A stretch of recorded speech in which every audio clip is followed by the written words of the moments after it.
So I am going to take a few minutes while I fix two nails that I broke to explain inflation and pricing in Vancouver. So first of all, I got a comment on a review board, and by the way, I hate review boards because there's always two sides to every story, but when somebody wants to make a complaint and exaggerate and say it all their way, it could be weeks, months until the person is even aware that they've gotten a bad review. And by that time, all kinds of people have read it and think that you're a shitty provider or whatever the case. The weird thing is that when people have good experiences with you, they never bother to review you and put down any information about you with a positive light, which is a shame. I don't know why that is, but when people are upset, they'll go out of their way to post multiple reviews that are exaggerated and don't tell both sides of the story. Anyways, but on the review board, somebody has been trying to tarnish my name for years now, which, again, it doesn't bother me because the fact is that I am 99.9% an online dominatrix. What does that mean? It means that I do my sessions on cam, over the phone, or via text. I don't even prefer in any way, shape, or form to see people in person. And I'll tell you why. There's a few reasons. But let me continue on that train of thought first with people saying, wow, I can't believe that she's still around. She was advertising that she was in her 40s 10 years ago. No, I wasn't. I think I'm like the only person that I know that has, in this industry, that has always been honest with my age after age like 19 or 20. Because before age 19 or 20, I used to lie and say I was older because I was only like 16 or 17 when I started in this industry. Like, why would I advertise myself as younger? I mean, yes, I'm 48 right now. I mean, why would I advertise myself as 48 10 years ago? I was born in 1976. Hello.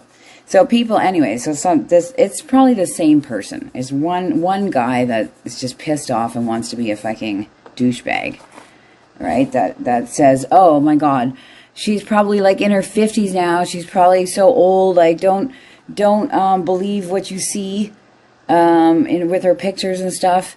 You don't have to believe what you see with my pictures because, hello, today is March 31st, 2024. Here I am on video, people.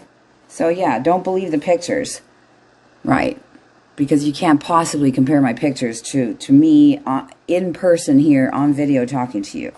Yeah, I'm probably some 80-year-old woman. Right. Anyways, so that being said, again, I don't prefer seeing people in person. But this person on this review board also made a comment that they couldn't believe that my rates seem to be going up. How dare I? Because I should be worth less because I'm old. Well, guess what, honey? Maybe in the escort industry, that might be a thing. You know, you age out. In domination, the older you are, the better you are. If you have experience, which I have, many years, which adds value to my service. Yes, I know what the fuck I'm doing. So,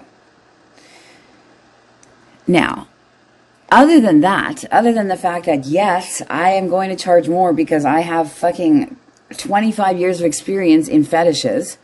I'm not just some fly-by-night dominatrix popping up on the scene pretending to know what fetishes are and how they work. I actually know what the fuck I'm doing. Along with that, why, and tell me this, why the fuck is there inflation on everything in this world right now? Every industry, every fucking product, food, groceries, jobs are paying more, higher amounts of wage. They have to, because otherwise people are living in fucking poverty. That's right. But yet, for over 20 years in Vancouver, I charged the same $200 an hour because the prices stayed the same. I would have had no business if I had gone even $50 higher than that. And so it's true. That was the rate. Maybe it's still the rate in escorting, I don't know. But domination is a different ballgame. First of all, considering the taboo nature of what my clients are coming to me for, I would say that you would probably prefer to find somebody of some quality for the simple fact of confidentiality, right? Do you want to give your money to some young girl that's going to happen to have a little conversation with this person and that person, and the next thing you know, everybody knows that Mike, who works at such and so plumbing store, likes to prance around in panties and be called a sissy bitch? No. So you're paying for confidentiality. Secondly, why the fuck should I still be charging $200 an hour that I charged back in 1990? Really. The amount of work I put in to accommodating somebody in person is insane. Vancouver is not the kind of city where you can really truly afford on your own to have a separate rent for your home and your business. Unless you're literally planning to be at that business full-time and make that your full-time bread. And as I said, I do very well as an online dominatrix. So it's more of a courtesy that I offer the opportunity for my diehard regulars to, or diehard fans, to get to see me. You're coming to my home, so I have very limited hours. If you're not full-time trying to see people in person, you are really kind of bending over backwards to take somebody into your home for a session. The amount of cleaning that I do before and after a client comes is almost equal, if not more.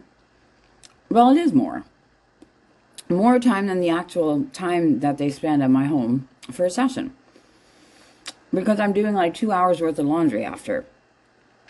I wash everything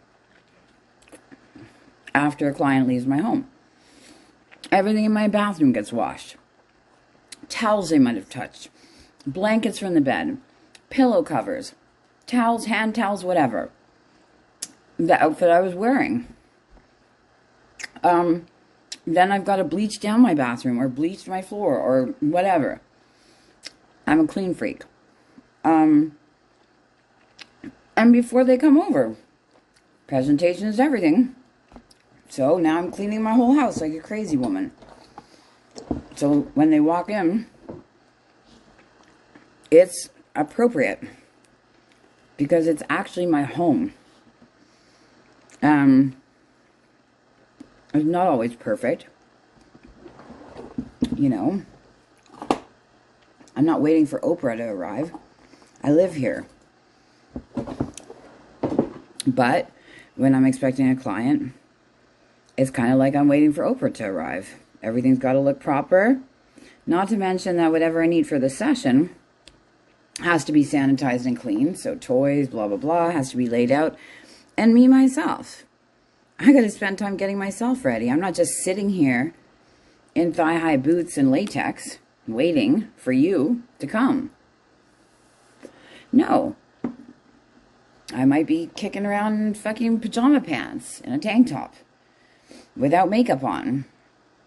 So now I got to do my makeup. I got to do my hair. I got to have a bath, whatever, right? I got to get myself ready. I got to get dressed. You know how long it takes to put stockings on in with a fucking garter belt in itself. You guys try that sometime, okay? See how that goes for you.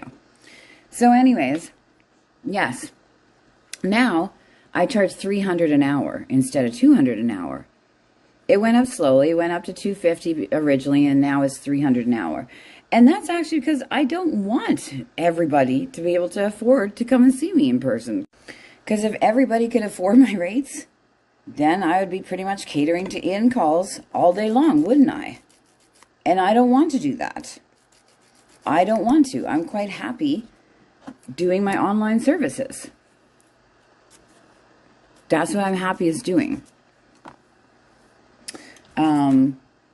But quite frankly, $300 an hour is the lowest hourly rate for a dominatrix in a big city throughout Canada. It is. Toronto dominatrixes charge like $400 or $500 an hour. In Australia, I mean, probably internationally, Vancouver has some of the lowest rates in the world. No lie. Australia, you're looking at $400 to $500 bare minimum to spend time with a dominatrix.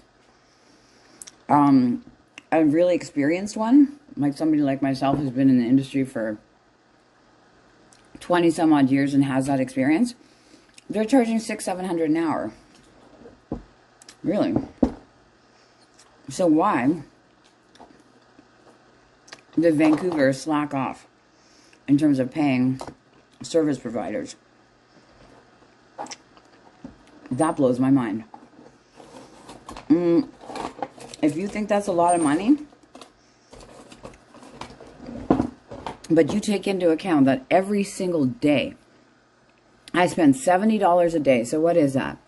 $70 a day times 30 days a month that I advertise just on one website. That's $2,100 just for my advertising. My website is coming up for renewal again. That's another $500. I could go on and on about the costs involved in maintaining my business. Yes, I do well. Do you know how long hours that I actually work, though? Do you have any idea? Some of you know, because sometimes some of my regulars are like, do you ever sleep, mistress? When do you sleep? Barely ever. Yeah, I spend probably 18 fucking hours a day sometimes working. No lie. I'm a fucking workaholic. I'm a Capricorn. But between all my social media platforms and all the content I create on a daily basis, I am so busy. From morning till night. I might be working from 9 a.m. till 9 p.m. 12 straight hours doing promotional shit.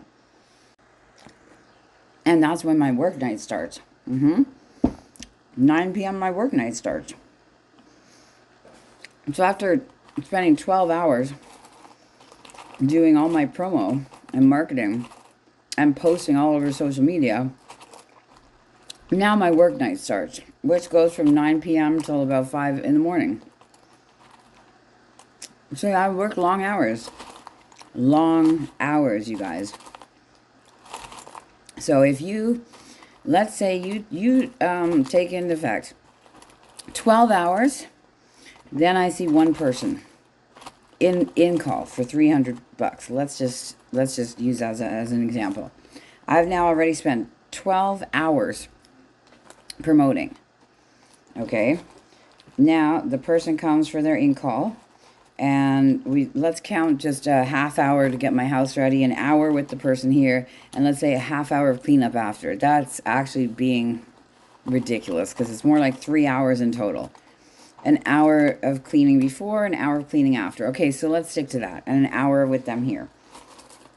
So now you take 12 hours I've already been promoting, plus 3 hours of actual service, service time, right? So that is 15 hours, and I made $300. I actually have to ask my phone what that is, but if I'm not mistaken, that basically boils down to like what, $20? $20 an hour?